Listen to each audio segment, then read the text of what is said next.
Bạn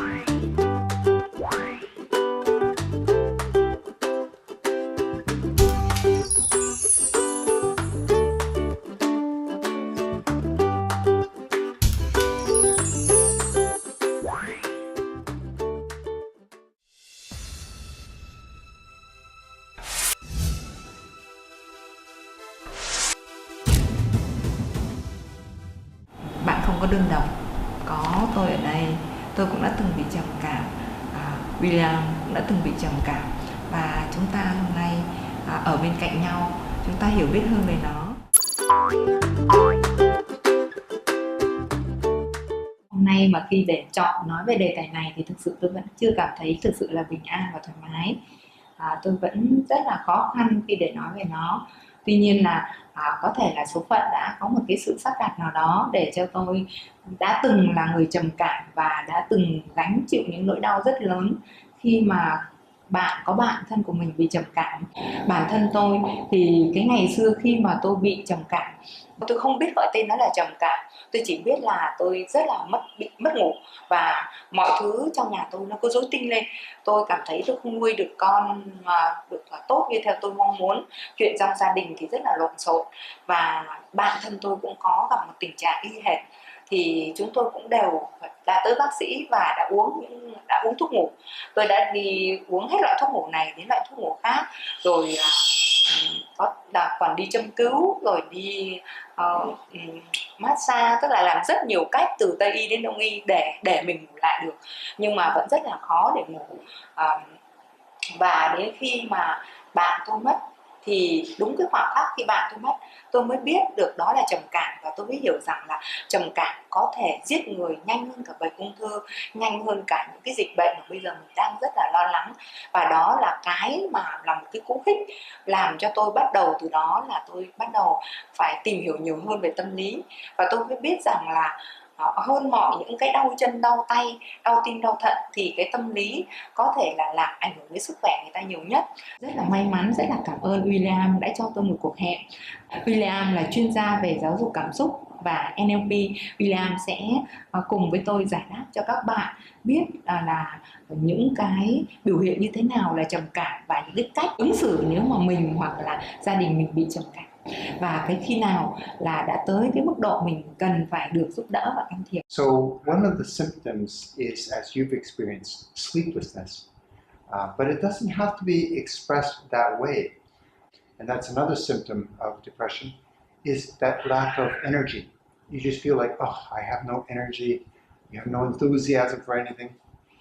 And so that's another common symptom, is that people lose interest. They lose interest in their friends, in their family. They start to disconnect. They don't make those contacts, those connections with people. And they lose interest in activity, things that they normally would enjoy. Going out and doing sports or exercising, reading books, seeing movies, whatever previously were interesting activities for them. Now, all of a sudden, they're boring. They find there's nothing exciting about doing them anymore. And they just lose interest in all the activities of life. Of course, a very common problem with depression is that you have very negative thoughts, right? Negative thoughts that range from feeling worthless and hopeless, feelings of helplessness, that you're a victim and you can't do anything to make your life better. These are prolonged feelings. And also, of course, thoughts of death. Of course, suicide, you mentioned that we have a lot of Vietnamese who suffer from depression, and some take that ultimate step. 36,000 to 40,000 Vietnamese every year commit suicide. So these thoughts of suicide need to be taken seriously. And certainly a good majority of the people who commit suicide are suffering from depression. So these are the basic symptoms, but there are other symptoms as well, because the symptoms show up differently for different people. One of the things that people often struggle with is concentrating on what they're doing. So if they're students in school, then now they have a lot of trouble focusing on their studies. If they're in the workforce, they now have a lot of trouble on focusing on their career or on their work. They're really easily distracted, and they feel anxious and stressed a lot of the time. So these are some of the common symptoms of depression. And the Canadian Medical Association, the country where I come from, the Medical Association recommends that if you are feeling multiple symptoms, if you're experiencing multiple symptoms, and this is happening over a period of 2 weeks or longer, you should be seeking some sort of medical advice, because the chances are very good that if you're experiencing this and it's happening with a longer period than a couple of weeks, chances are you have depression. Cho đến tận lúc này tôi vẫn cảm thấy rất là khó tha thứ cho cái sự thiếu hiểu biết của mình. Bởi vì lúc đó tôi chỉ gọi đó là sự nóng tính. Tôi chỉ biết đó là nóng tính thôi, chứ tôi không biết đó là những cái tiếng kêu cứu của chị bạn tôi.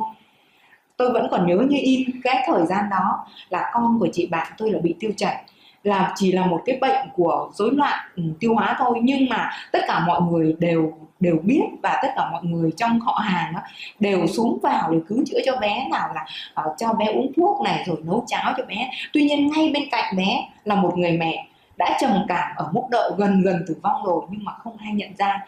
Và đến khi bạn của tôi mất thì tôi mới biết đó là mình đã như thể là bị điếc.